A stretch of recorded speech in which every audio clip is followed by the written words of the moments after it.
Hey everybody, this is Greg Lathrop, and I am bringing to you Achievement Games, which is my Minecraft map meant for Achievement Hunter to do a Let's Play in. Let's see how we do. Alright, we started off in the spawn point in that little sandbar, and we come over here to the anti-tower pimps, grab a minecart, and get going down the railway to the start where there'll be further instructions. Alright, now the Achievement Games is based off of Hunger Games, and if you haven't read those books, I highly suggest you do. They're really good. And if you have read them, then this will be a lot easier for you to understand. Okay, once we get to the top here, there we go. Alright, keep a hold of your minecart. And before you actually start, why don't you go into Options and Settings, Options. Make sure your autosave interval is turned off. That way you don't screw up any of the settings at the beginning of the game when you want to restart. Okay, let's see. Basics of the game. Go into the game maker room if you want to be the one game maker. This should probably be the host of the game. That way, if any of the tributes who are the main players are disobeying the rules of any kind, the game maker can boot them. Let's see here. There are 7 max tributes because of Minecraft only limits it to 8 and 1 game maker. Game maker controls it. Tributes are the main players. Let's go into the tribute room. We'll find these instructions that go over the rules, which are mainly do not break any blocks whatsoever except for leaves, animals, and mushrooms are the only things you can break. Before you get into your release pods, which you'll see later, you need to have your inventory completely empty and you will have full health. Obey the game maker at all times. You can only place blocks that you find in chests or you get off of sheep. And once they are placed, they cannot be broken again. To be able to win, you have to be the last survivor and return to the cornucopia or start and retrieve your Tower of Pimps from there. Alright, this door we'll go through in just a little while to go to the cornucopia/start. If you're wondering why it's called a cornucopia and you won't see a cornucopia, read the books. You'll understand. Everybody should sleep before it gets to daytime.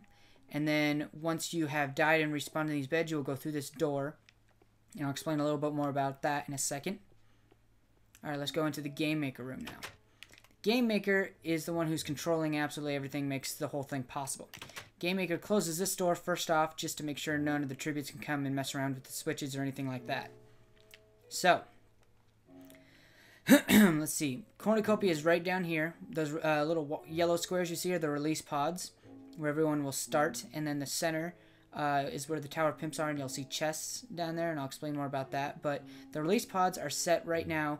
There's a little red block in the very center, and it's 2 blocks down, so where you can't jump out of it. And however, when I hit this switch right here, it powers that trail right there of redstone that goes all the way down and distributes equally over the yellow blocks at the release pods. It has a bit of a delay, but they should all be timed perfectly. To have all of them jump up at the exact same time. Now then, this switch right here, once everybody has slept, including you over in this bed over here, you will hit this, and that releases the tributes in their room down this rail you'll see here to the cornucopia.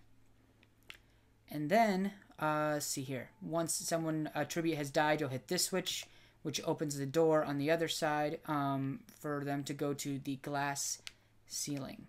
That's right, glass ceiling. This is why it took me so long to build this map. I have built, in order to make this work, the way the Hunger Games should work, I needed to make a glass ceiling over the entire playing field. To give you some stats, they're right over here. My total building time took about 140 hours. Total glass is 262,144 blocks. It is a big map, it is a lot of glass, and it took a long, long time. Alright, to tell you why I built the glass ceiling, you go in here and there's a bunch of buckets of water, lava, food, and armor and such. And if you read the books, you'll understand that you'll be a game maker and a sponsor. Meaning, while tributes are playing, you can break a glass block here and either drop good things on them, like weapons or armor or whatever, or drop lava or water on them, and you can even start a forest fire. And it's up to you, really. You get to have a little fun with the tributes. That way you're not just sitting in the room twiddling your thumbs the whole damn game. But once the tributes have died, little shout out to me right there, once the tributes die, they come out of this door right over here and get to see this chest where there will be a ton of maps so they can follow the tributes around who are still alive and kind of spectate, be a cameraman, however you want to look at that. Alright, now let's go back into the tribute room and go down to the cornucopia. Alright, and this is where you'll end up once you've gone down the rail from the tribute room down to the start. You'll come into this room where you'll find plenty of pork chops for you to eat to regain your health, and then a space for you to place all your minecarts and your maps and such. If you're wondering why you're getting hurt, it's because I put 1x1 blocks here for the minecarts to go through, but not for people to be able to go through, just for like security. Make sure everything goes smoothly. Alright, as for the start, the actual cornucopia, let's do it. Okay, this is a release pod. Now, at the beginning of this game, when the tributes come down here, before the game maker hits a switch, this red block will be 1 block lower, so when they're in here like this, they cannot jump out. However, when the game maker hits the switch, all of these red blocks will jump up to this position, where it's currently at the exact same time, so they should be able to jump out and do one of two things. They can either run in the center over here towards these chests that are full of armor and weapons and you know, food and different things like that, all the necessities. Shout out to the tower pimps. Or the other option they can do is run into the woods. And you're wondering, why would they run into the woods when everything is right here?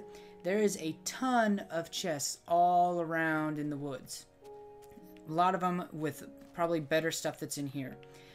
And a lot of the time when people all rush towards this area, there's just a bloodbath, and it really does not guarantee survival, let alone you'll get anything. So it's up to you whether you want to risk it or not.